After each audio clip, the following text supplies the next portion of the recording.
Okay, hi, this is Adam here. This is part interview, part podcast, so I'm here with Phoebe, and she has recently started a placement at Headway, which is in Luton, which I'll let you say a little bit about what that's about in a second. And I've got like a list of questions, and then we'll probably kind of go into a normal podcast episode, but I haven't got this as one of my questions actually, but it seems like a good starting point. Like, what is Headway? What does it do? Yeah, Headway is just an organization that helps people after brain injury. Mm-hmm. So we need to help them with language problems. They have English problems, or because there are some people that they can't talk anymore. They had stroke or cancer, so they are not able to talk anymore. Mm-hmm. So we need to help them to speak, or maybe they can't remember simple mathematics exercise, so we need to help them to, learn them. Mm-hmm. Yeah. Okay, cool. I've got loads of questions about that, but I'm going to do the normal questions first, and I'll probably come back to that. So, what first prompted you to volunteer? I've always volunteering, to be honest. In 2015, I started during the summer in Italy. I was in Italy first, yeah. So I was in Italy and I was quite bored because in Italy the summer holidays are really long. It's like 3 months or something like that. Mm-hmm. So I didn't have anything to do. So there was this project by volunteering, and I decided to volunteering in hospital. So I went there, and I just had to help feed the people that couldn't feed themselves and talk to them, chat to them. And I made a lot of friends there. And I'm really emotional and sensible and everything. So I don't know, the stories touched me, and I really like what I was doing. That's why when I came here, first I couldn't do it because I don't know. I didn't really look into it, but I was thinking about doing volunteering again. Mm-hmm. So next year I'm going to university studying biomedical science, and I thought that it was the right time to do something to help my UCAS application as well. Mm-hmm, mm-hmm. Yeah. So and what was it about this particular opportunity that drew you towards it? You could have volunteered in many places. What made this one special? I think that it shows that, I don't know, I care about people. I like being among people that maybe they need help. Mm-hmm. I like helping others, to be honest. Everyone says that's about me. Mm-hmm. So I don't know, I find this useful. Mm-hmm. Yeah, so to help people, even chat with them. Sometimes there are people that they don't have families anymore. Maybe you can see that they feel alone. There is a woman that she chats a lot. She talks all the time. And I think it's because she doesn't have anyone to talk to when she's at home. Mm-hmm. So I think even just talking to me, it makes her feel better. Mm-hmm. Yeah, so that's why I decided to choose this place. And presumably it's connected to your career choice. Yeah. You know, like you say, biomedical science. Yeah. What is that? Biomedical science is like a research course for disease and health. So after that, I can go into research for cancer or things like that. My first was doing medicine, but I think I wanted to do medicine because my parents wanted me to do medicine. Because black people, black families, they always want you to work in the health sector. And I was quite good when I was in Italy. Here I find it more difficult, not because I've changed, but because of the language. In Italy, I grew up there, and it was my first language. So I think that I could do medicine there. Now I'm trying another pathway. Maybe I can do my medical science and then progress as a postgraduate student as a medicine. Mm-hmm. So I'm looking. How recently were you in Italy then? I was 17, now I'm 19. Okay. So 2 years. I think this week's going to be 2 years, yeah. Okay. I came here on 3rd November 2015. Because obviously your family moved here. Yeah, we all moved here. Why did they move? Oh yeah, every Ghanaian is moving from Italy to here, to be honest. A lot of friends, because there are not many job opportunities there, especially for, not even for the Italians, but especially for foreigners and people like that. I think that here is more international. I don't know how to explain it, but many people, black, Muslims, I can see them doing really good jobs. When I was little, I couldn't see that, to be honest. Even when I went to, like, for example, just a restaurant for a birthday, I couldn't see any other black people or Muslim or people like that. But here, they drive big cars and things like that. I don't know how to explain it, but they do a lot of things. So there are a lot of job opportunities here. I'm not saying it was easy for me. No. Because, of course, it wasn't. Because I was 17, had all my life then and everything. Of Friends course. and stuff. Yeah. So it wasn't easy. But I understand that financially and economically was better. But yeah. Now, certainly from your perspective that you saw more opportunities yourself, but what about your parents? Were they presumably they had jobs and they were okay? Like, they were okay. Yeah, were they moving just to help you, or was there other stuff? Was especially for us. They always like to say that, point that out. Oh, it was for us. If it was for you, it was for you, it was for you guys. Because my dad had a job. Not everyone has it, but my dad who had a good job. He worked there for a lot of time, so he was okay there. And I mean, Italy is beautiful. I mean, the weather, the place is something else. But they keep saying that they move for us, especially for us. So we could get more job opportunities. I mean, they can get job opportunities better because they are, I don't know, maybe there are opportunities for them as well here. Did they move into a similar field then? Whatever job they were doing in Italy, are they doing something similar now? Yeah, something similar. Okay. Yeah. Such as? What, I mean, do you mind saying what they do? Oh, nothing serious, something practical. Nothing serious, to be honest. Yeah. Sounds like a bit of a sacrifice that they made, but I don't know if they should be reminding you of that constantly. Yeah, I don't know if there's an element of like you need to feel grateful for the decision that we essentially made. To be honest, they always do that. It's too much. I know, calm down. You don't need to tell me all the time. Yeah. I think you mentioned someone else. Was there a brother or a sister? Or? Yeah. I have 3 little sisters and 1 big brother. We have 5. And presumably the opportunities that they're hoping that you're getting will be them as well. Okay. Do you know what they're choosing to do, or indeed your brother who's older, has he found somewhere? Yeah, he wants to do engineering, so he will go to university next year too to do engineering. Yeah, he is interested. He is really good on drawing, so he wants to do something like that. Sounds like a smart family. Sounds like you've got some like intelligence and practical skills. No, I don't know. It's because of our parents. I mean, my dad has done a good job. Yeah. My dad. No, I mean, he is really. He will support you and encourage you to do the best that you can. I mean, so yeah. I think that's really key. I think no one's really an expert at bringing up their children, but encouragement goes a long way. Yeah. Like thinking back to like my upbringing, I know my parents did their best, but there was a lot of like safety. It was almost too safe. Like I was almost encouraged not to take risks and not to take chances. It was very easy. I remember sort of some of the things they used to say was sort of like, do you want to do that or don't you? They'd almost give me an out, like maybe you don't want to do this because blah blah blah, this reason, that reason. And I come from I'd say a fairly anxious family, and I have anxiety stuff in my past as well, which prevented me from kind of taking the kinds of leaps that you seem to find relatively easy. And I think moving from Italy here, maybe not that as an example, but in terms of turning up at a volunteer placement, you seem quite able to take chances and move outside your comfort zone, which I think is quite key. Yeah. I mean, I've done it before. I like it, so why not doing it again? Yeah. I mean, you've seen the benefits, I guess. Yeah. And I imagine moving from one country to another is a big thing. So everything else must be put in perspective. It might not seem so big to get a job or get a placement or whatever. Yeah. Interesting. Okay. Going back to the questions, Interesting. Okay. Going back to the questions, I'm going to come back to a lot of that, that's fascinating, but how did you hear about Youth Action? I was in school. I don't know what.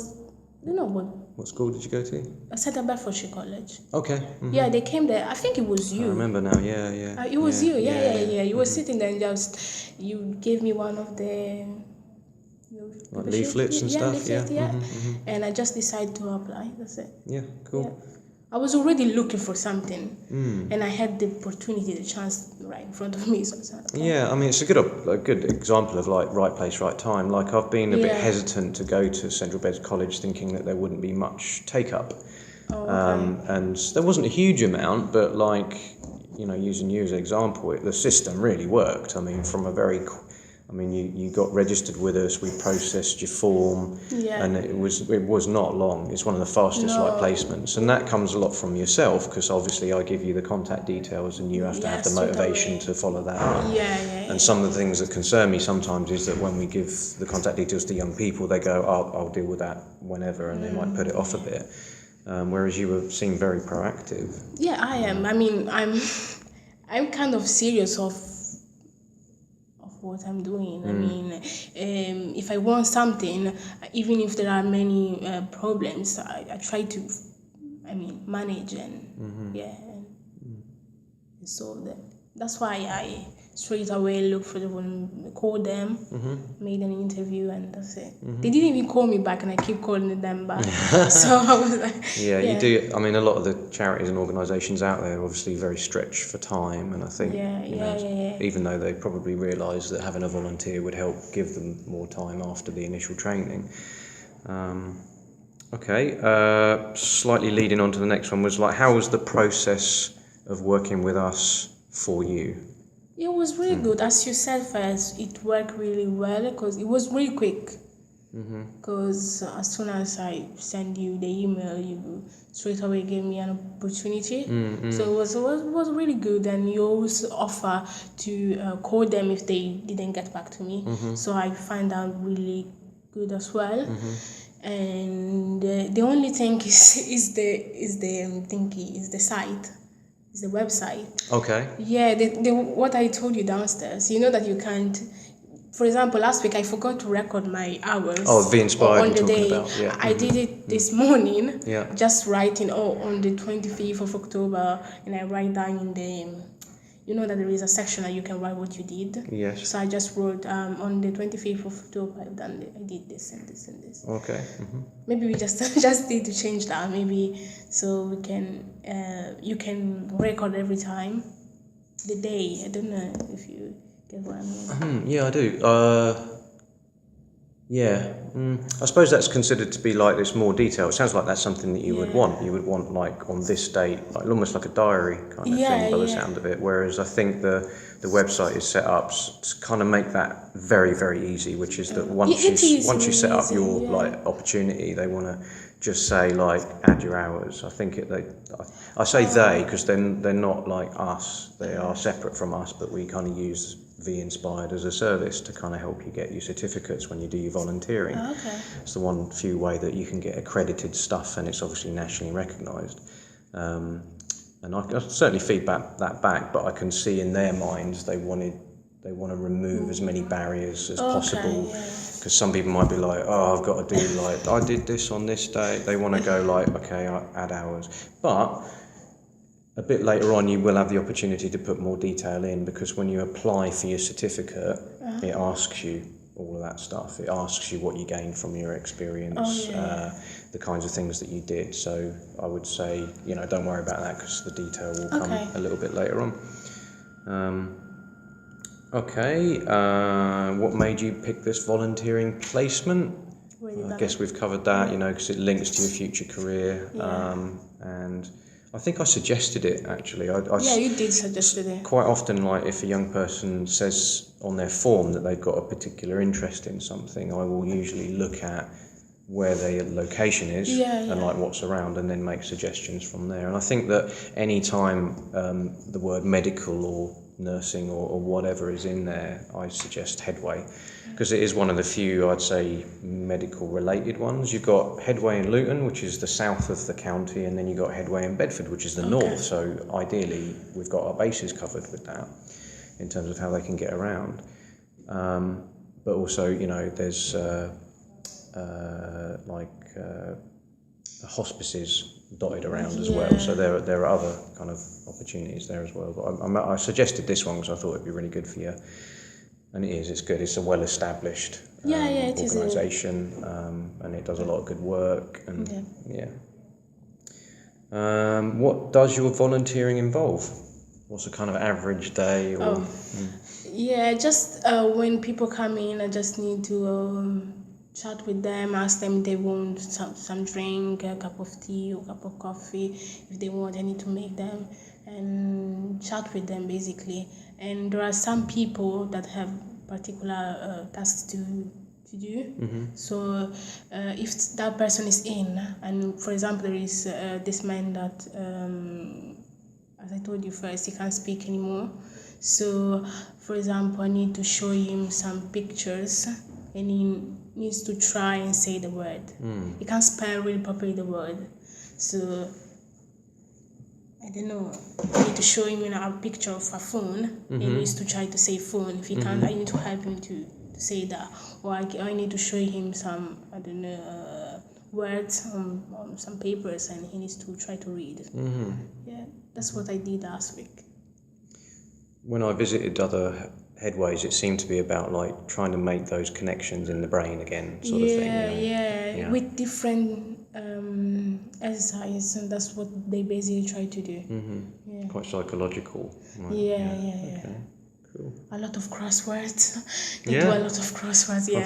Yeah. I saw an exercise where it was like a top view of a map. And it was a spatial awareness exercise, and it was, you are at this point on the map, and you need to get to, say, the post office, and they have to sort of say, well, turn left, turn right. I think it was to get used to, not necessarily speaking, but sort of get used to imagining yourself in a place, and then how to get to another place. But I bet there's a lot of different things that they use. How many sessions have you done here? 3. 3. Yeah. Okay. No, 4. I think it's 4. I done 12 hours. So I came here 3 hours every week. Okay, so this is like your 5th session essentially. Yeah. Okay. So have you been here long enough to see progress, or sort of notice people improving? I'm not always in the same. No, it's a short time to be honest, and I'm not always in the same with the same people. Yeah. So it depends. I can't really see the progress. Understandable, I would say. What will you be doing today? Don't know. How do you find that out? Usually there is Vanessa downstairs that she tells me. I don't know why she was doing today, but she always tells me where I am and what I'm doing and things like that. So just before people get here, you get like a bit of a brief on today's tasks. What we're doing, of course, Okay, cool. What would you say to people who were considering volunteering but not done it yet? Not done it yet? What would I say to them? Yeah. Oh, they should try to do it. Because I don't know, volunteering, it helps people, but it helps you in the first place. I mean, for me personally, when I see that I help them, I just feel better. It depends on the person, to be honest. You can't force people to do volunteering, or because they won't understand what is it, to be honest. If you force them, or they just do it for the sake of doing it, it doesn't make any sense for me. You need to have the attitude of helping people, liking being around people, and see that they're vulnerable. And I think there's a lot of our opportunities that we've managed to find that are based around like charities and voluntary sector organisations, and they're designed to help people that are less able, be it mental health or autism or special needs or whatever. So I think there's lots of opportunities out there for people to help other people, and like you say, you get quite a lot from that. You can learn a lot of things from them as well. And it will always make you look better as a person. Doing volunteering, I think is good. And Headway here in particular, Vanessa told me that it will give me a lot of skills. Of communication and organization, things like that, and it can help me a lot with my career in the future. So have you got like? That's why I stick here. Yeah. Yeah.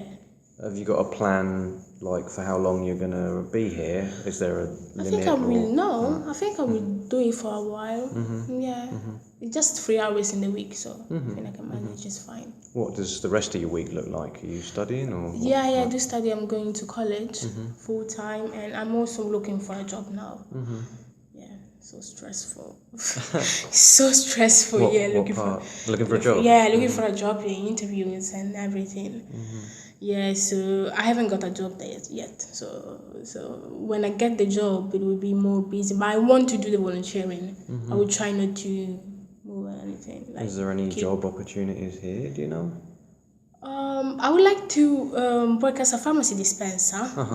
So it can give me some experience for the course I'm gonna do. I made some application. I had some interviews, so I'm waiting to hear back from them now. Similar things like pharmacy based. Pharmacy dispenser. Yeah. Oh, you've gone for several. Have you gone for a few of those posts? Okay. Yeah. In Dunstable. I go to college in Dunstable. Yeah. So in Dunstable, and some here in Luton. Do you live in Dunstable? No, I live in Luton. But I go to college in Dunstable. Okay. Whereabouts? I mean, are you in like the city, the town centre, or are you kind of a bit No, further I'm not out? in town. Okay. Yeah. Okay. That is the end of the official questions. But I want to go back to, I suppose, what it's been like for you making that transition between one country and another. Like you mentioned about kind of leaving people back home and of course. things like that. And like, how have you adjusted? I haven't really. I haven't. People are different here, to be honest. Like in Italy, they are more. I mean, where I lived. I mean, I'm talking about Italy. Yeah, you can generalise. I think that's allowed. You know. They are more friendly. I don't know how to explain it. Here, people in Italy, they are more friendly than here. So here it looks like everyone is just thinking about himself. Don't you think that? It's like that. Kind of, yeah. I've observed it a little bit in my drive in, and there was like a horrendous amount of traffic, and everyone's trying to get to the next point. I don't understand. They are. I mean, I'm someone really, really friendly, so I don't understand when people are not when they don't like chatting with someone else, just to chat and things like that. I mean, it's good, but yeah, in Italy I had a lot of. I was popular in my school because I was I'm really friendly, but because people are different here, I'm changing because I'm changing. I can see that. Kind of closing down a little bit. Yeah. Because when I was in Italy, I didn't like staying on my own for a long time and things like that. But now I don't mind. I can stay alone for hours. I don't mind. It's fine. Get used to it. That's what I want. Yeah. I can see why that's important, because if you come from quite a big family, you've got like a few brothers and sisters, that you would probably be quite used to having people around. A lot of people around.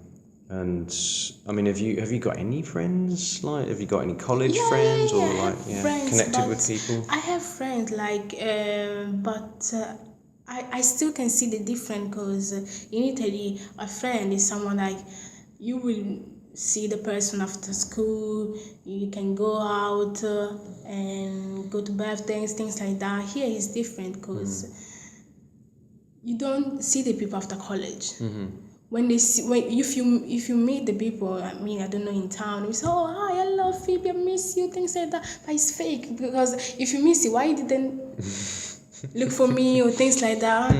I mean, it's like a fake attitude for me. Yeah. Because if you really wanted to have a relationship with me, you will look for me or things like that. But people here, they will act like, oh, they love you when in front of you.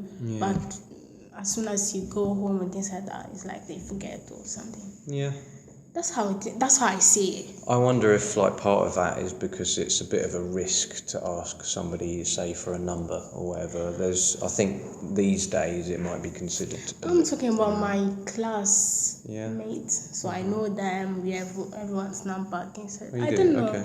Yeah, I can see that's different. I have friends, but I can't compare them to the friends that I had in Italy, of course. Which you probably would have known for years anyway, right? No. And my best friend, she's here. She's Ghanaian like me, and she's here in Birmingham. So she's experiencing more or less the same thing, but I don't know. Maybe she feels better about it. Maybe, yeah. So yeah, it's fine. There are some stereotypes here, and obviously British people are regarded as somewhat reserved. Anyway, yeah, they are. Yeah. And I think if anyone's coming in from the outside, and again another stereotype is that Italians are very open. So you've got that contrast. So you've gone from a very kind of open society, friendships, all that, to maybe something a little bit more closed down, and it's been maybe a bit of a challenge to adapt, even to the point where you sounded like, with a bit of sadness, that you were changing a little bit as well, almost to fit in. Yeah, it wasn't easy. No, not at all. No, but it's been 2 years now, so I mean, I'm getting used to it.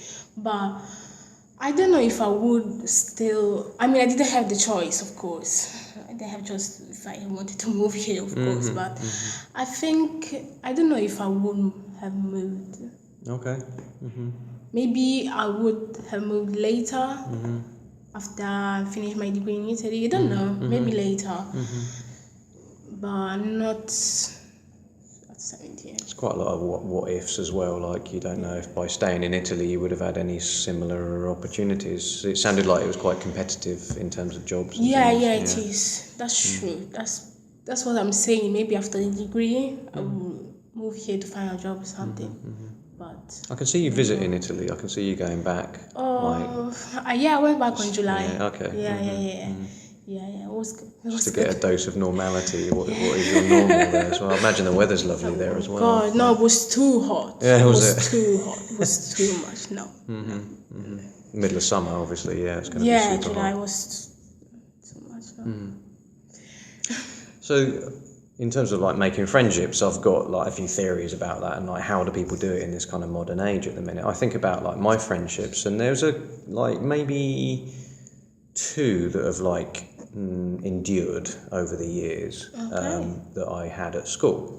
Because I used to believe that the only friends that you used to have were the ones that you made at school, because that was my only frame of reference. And then like later on in life, you meet people, you connect with people. It might usually be through work, I would say. And I'm saying this partly as a kind of bit of reassurance for you that at the minute you're about to get jobs and you might form kind of friendships from that. But then you've also got all the technology in the background. I use a thing called Meetup, which is a way of bringing people together through shared interests, if you like. Okay. So it's pretty cool. For example, I do like a recreational sport meetup, Milton Keynes, where I live.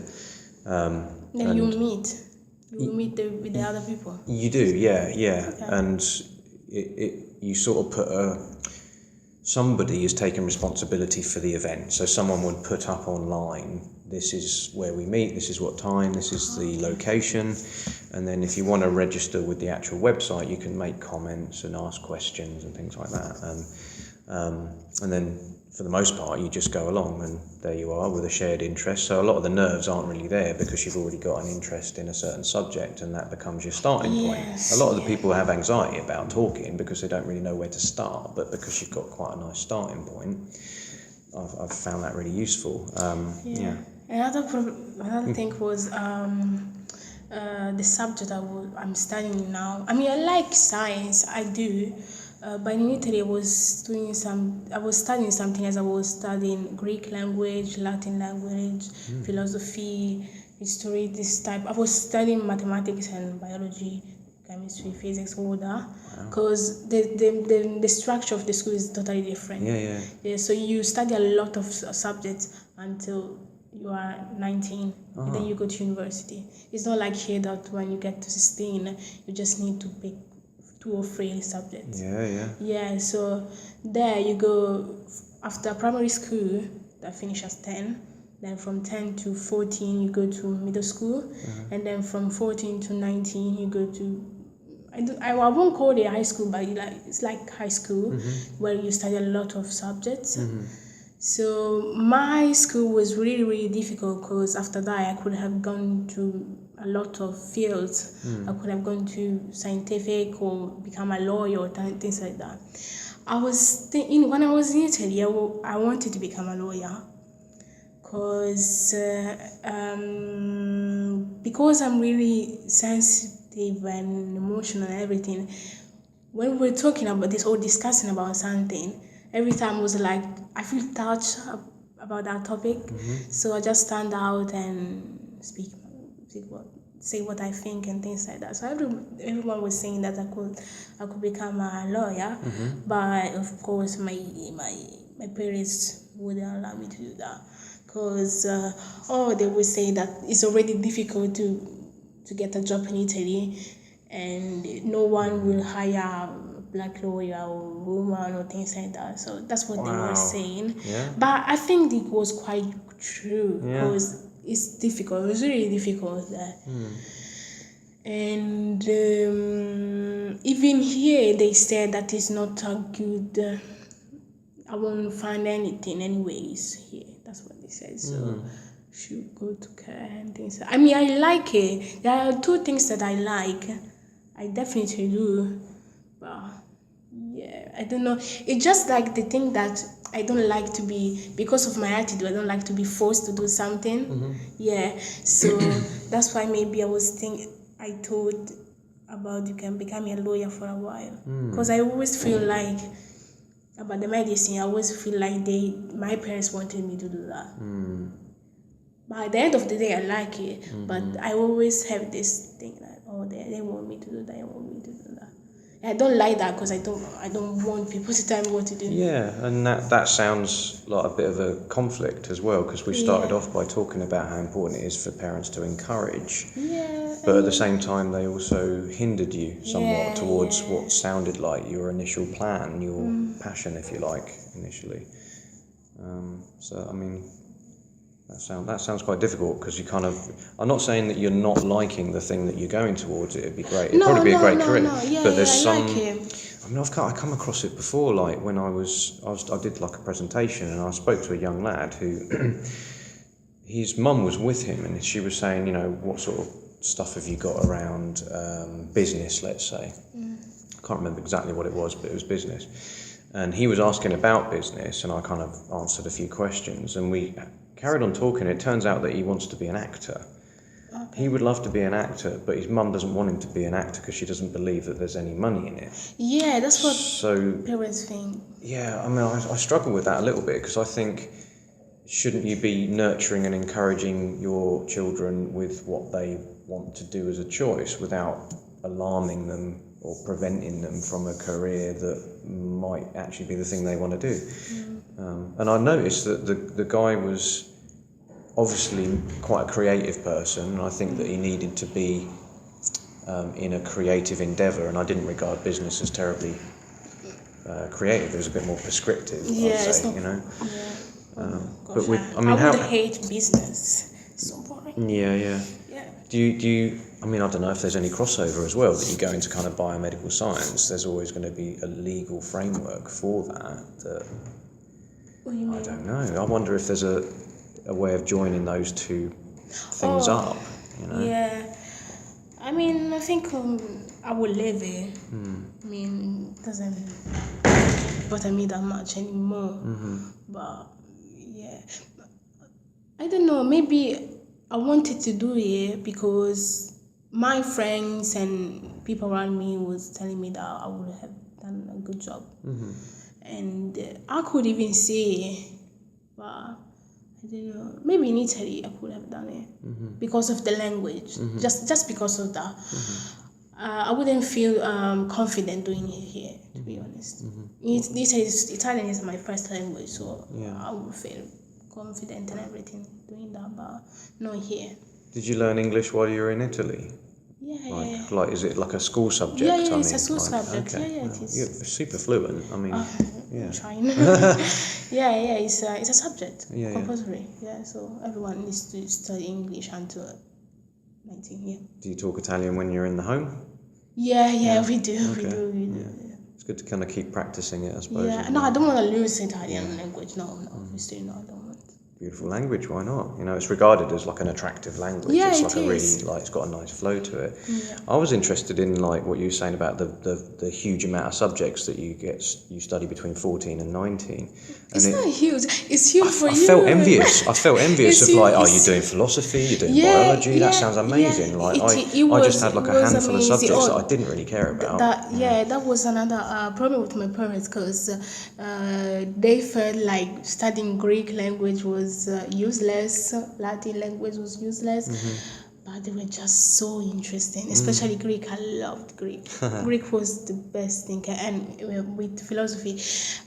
After primary school, from 11 to 14, everyone studied the same type of subjects. Then when you get to 14, it's like here when you get to 16, you need to choose the school that you are going to, what field is what career you're gonna do after that.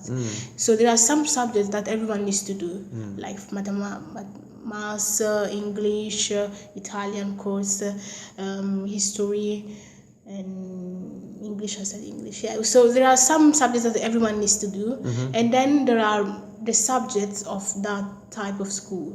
So that type of school had the Greek language, philosophy, Latin, and history, that type of, and they were just so interested, especially philosophy.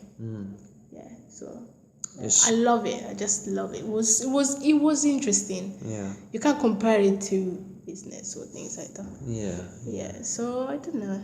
And I love Greek because when I was 14 and then I went to an open day for that school, I met this teacher that she was just, you can see how passionate she was about what she was doing, and that's why I decided to go to that school. So she helped me a lot. She tried to, now she thinks that I'm doing something useless because I'm here studying science and because I changed field and things like that. But she's been nice to me. She has always encouraged me to do it. Yeah. And I was really good at it, especially in Greek. You never know what the future holds as well, and I think and it's really, really helpful even for your brain, because it's so difficult that translating Greek to Italian is so difficult that you need to. It will just develop your logical skills.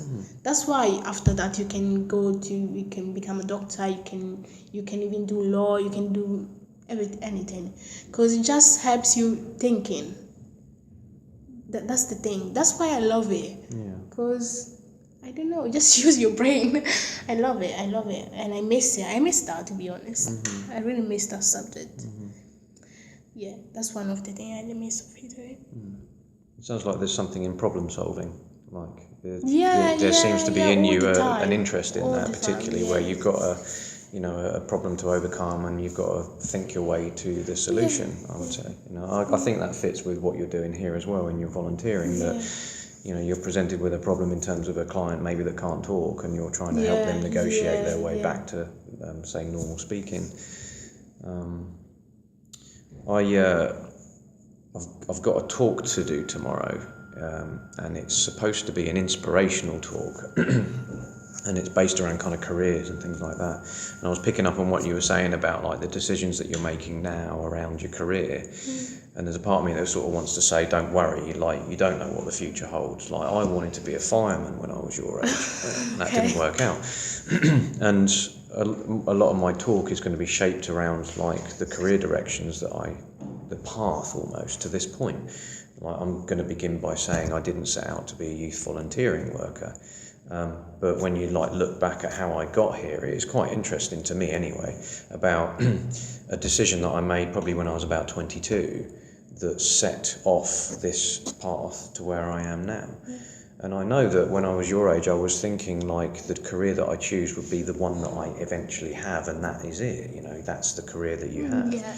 And because of like coincidences and people that I've spoken to and yes or no decisions that I've made in my life, like I literally decided a yes thing, which catapulted me into like a fascinating career that I've had in a few different things. And what I'm thinking of trying to convey in my talk as inspiration is trying to reassure young people, don't worry, you know, I want to be able to kind of put that across, like you're all like obsessing over, like you've got to think of what career you've got to come up with. Just go with it, just kind of do. Another thing I want to get across is do something rather than nothing, because doing something opens up the doors. And I know, as like I said earlier, me as an anxious kid, risk taking was difficult for me, and I tended to choose not to do a thing as opposed to doing a thing. And when I talk about that decision I made when I was 22, which was a decision to do something, to take action, and here I am, and it's been like a fascinating journey, you know. And again, I kind of want to convey that. I want to sort of convey the do things. Do, you know, if you're left with a decision to do something or not do something, do the thing and see where it kind of leads. You never know. And that's, I'm kind of hoping that will go down quite well. I don't know. I suppose I'm looking to you for a bit of advice as well. So I'm thinking I don't want to bore them with like a career thing. I want to pepper it with kind of messages, like, you know, the importance of taking action, the sort of development of self-belief was part of it too. I mean, people always need to believe in themselves, even when your family doesn't let you do what you want, because maybe there are some people that they want to take the risk, but as you said, your family was like overprotecting you. That's a good word. So you couldn't do that. So I mean, you will, by the end of the day, there will be a signpost that will be just you. So you will always have the chance to take that risk. Yeah, and I've certainly kind of benefited from it anyway. You know, I think my family, the word "played it safe" has just popped into my head, which I'll probably use tomorrow actually, about, you know, why play safe when, you know, you can do something a little bit scary, and, you know, doing things outside your comfort zone, I think, is the key. Well, I think we need to wrap up now, because you need to get on with whatever you've got to do. So thank you very much for that. Nice interview. What I'll do with the interview part of it is I'll transcribe it into a document that I'll probably use as a sort of case study. But on top of that is obviously the podcast. I'll treat this like a normal podcast episode, I think, if that's okay with you, having to upload it onto YouTube and for other people to see. Are you okay with that? I've got it on record if you say yes or no. You can say no, I don't want to force you. Is it going to go to YouTube? It is, but I wouldn't be believing that it would have millions of views, if I'm honest. You know, it would be more for like the only people that would really access it are the other young people that are on our database, let's say. So you'd be... Okay, I didn't say anything really. I think you've got a good message to carry. That's why I suggest that you use it. Is about taking the risk, getting into volunteering, all of that. And you know, for those young people that are still on the fence, if they're still on the fence, then that might encourage them to get involved. But thank you for that. Okay, appreciate that. Thank you. And signing off. Say bye-bye. Bye.